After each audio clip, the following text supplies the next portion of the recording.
otak besar. Ini adalah materi kelas 11 semester 2 yang masuk ke dalam materi sistem koordinasi dan subbabnya adalah otak besar.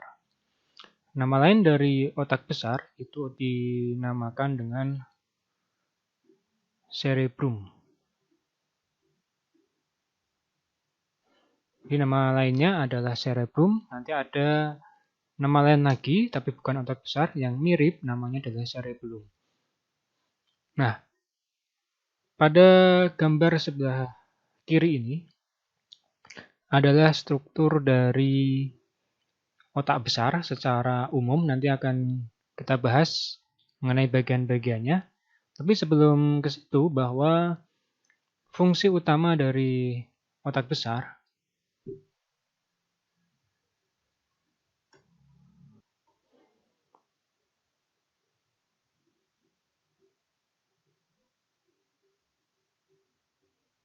yaitu dia digunakan untuk pusat kesadaran.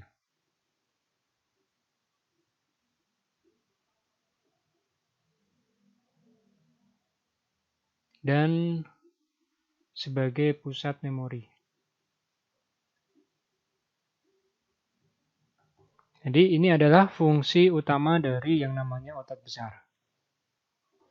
Nah, otak besar sendiri dia sebetulnya dibagi menjadi dua bagian utama yang dinamakan otak besar bagian kanan sama otak besar bagian kiri. Jadi dia memiliki dua bagian utama di mana nanti fungsi utama untuk yang bagian kanan ini dia digunakan untuk mengontrol bagian tubuh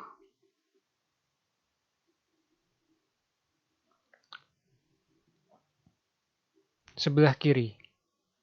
Jadi dia kebalikan antara kanan sama kiri. Sedangkan otak besar bagian kiri dia digunakan untuk mengontrol bagian tubuh bagian kanan. Jadi ini adalah secara garis besar dia memiliki seperti ini.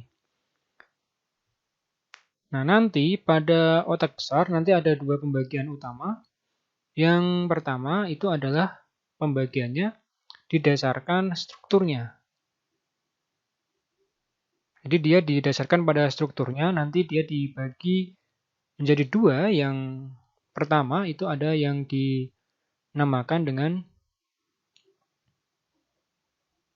cortex cerebrum. Jadi ini dinamakan dengan cortex cerebrum. Nah, nanti pada cortex cerebrum ini dia juga dibagi menjadi tiga bagian yang dinamakan dengan area sensorik. Kemudian yang kedua dinamakan dengan area motorik. Dan yang ketiga adalah dinamakan dengan area asosiasi. Jadi ada tiga bagian berdasarkan struktur pada korteks cerebrum, yaitu area sensorik, motorik, dan asosiasi. Nah, apa fungsinya?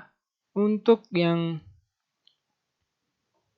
area sensorik ini, dia berfungsi untuk mengartikan informasi sensorik.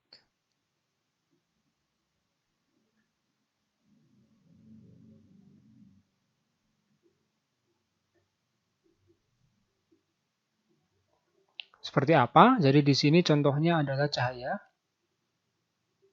kemudian suara misalnya, kemudian ada pengecap. Jadi untuk mengartikan informasi yang masuk berupa sensor yang masuk. Kemudian yang kedua yaitu area motorik. Di sini digunakan untuk mengendalikan otot.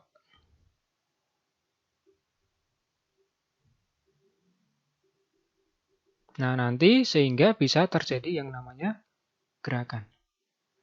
Nah, nanti dibagi dua, ada gerak refleks sama gerak sadar. Sedangkan bagian asosiasi ini Di sini digunakan untuk merekam pengalaman.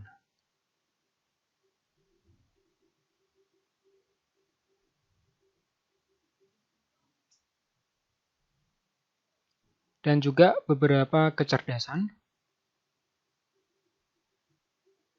Serta digunakan untuk fungsi bahasa.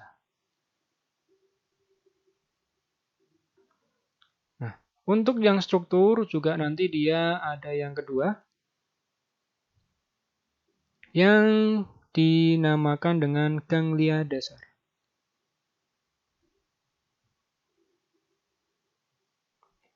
Apa fungsi dari ganglia dasar? Di sini digunakan untuk koordinasi gerakan.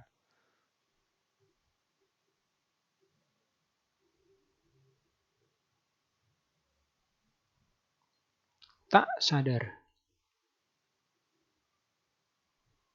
Kemudian juga digunakan sebagai fungsi emosional. Nah, itu adalah berkaitan dengan berdasarkan dari strukturnya.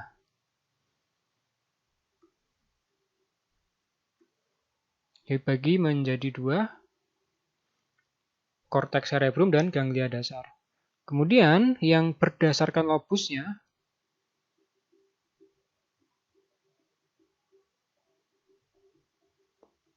nanti dia dibagi menjadi 4 bagian.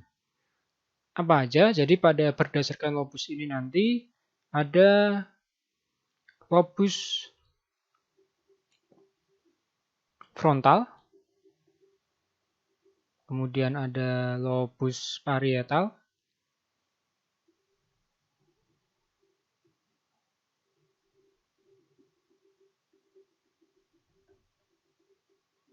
kemudian yang ketiga ada yang dinamakan dengan lobus temporal. Jadi ini berdasarkan lobusnya. Nah, fungsinya apa aja? Jadi pada lobus-lobus ini nanti, untuk yang lobus frontal ini, misalnya dia digunakan untuk kemampuan berbicara.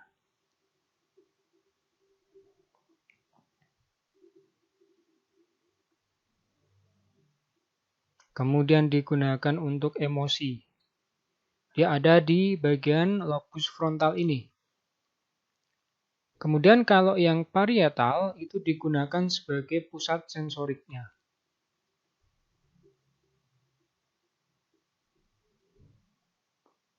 Sama dengan yang di sini, area sensorik di sini.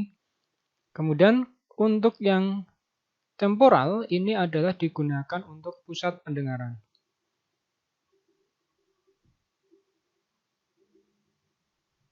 Dan bahasa. Kemudian yang keempat ada yang dinamakan dengan lobus occipital di sini nih. Untuk lobus occipital ini digunakan untuk sebagai pusat visual. Jadi digunakan untuk melihat. Nah, dari penjelasan ini maka dapat disimpulkan bahwa kalau berdasarkan struktur ada dua, yaitu korteks cerebrum dan ganglia dasar.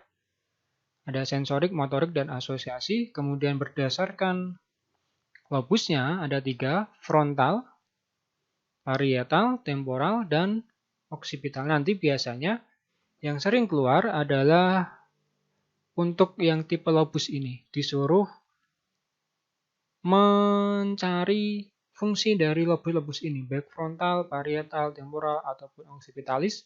Dan yang berikutnya adalah bagian-bagiannya ini. Frontal ada di bagian depan ini. Ini lobus frontal. Kemudian parietal adalah yang bagian tengah ini. Occipital adalah bagian yang paling belakang. Dan temporal ada di bagian yang paling bawah ini. Nanti biasanya sering keluar untuk bagian-bagian ini. Disuruh untuk menyebutkan bagiannya namanya apa, kemudian fungsinya apa. Demikian penjelasan untuk otak besar atau cerebrum yang nanti sering akan keluar di soal-soal semesteran.